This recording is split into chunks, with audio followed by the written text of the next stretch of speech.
Ma'am, paano po malalaman kung may diabetes ako? Una sa lahat, dapat mo muna malaman yung mga nararamdaman mo. Katulad ng palaging ihi ng ihi o excessive urination, palaging gutom, polyphagia, palaging uhaw, polydipsia. Yung tatlong yung kasi ang cardinal signs and symptoms ng diabetes. Polydipsia, palaging uhaw, polyphagia, palaging gutom, at excessive urination, yung polyuria, ihi ng ihi, especially at night. Kung ang tatlong ito nararamdaman mo, magpasuri ka na ng dugo, blood sugar. Ang tawag dyan, FBG or fasting blood sugar, glucose o FBS, fasting blood sugar.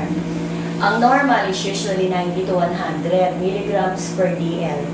Kunyari, nagpa-check up ka at tumaas at nararamdaman mo na yung tatlong P's, sigurado, meron ka ng diabetes.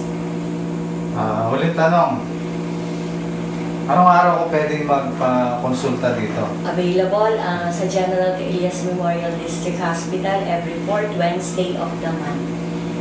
Kailangan hindi ka kakain para makunan ka ng random blood sugar.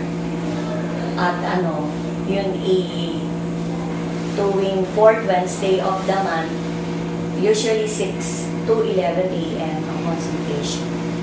Salamat, Mama. Walang anuman. See you in our clinic. Okay.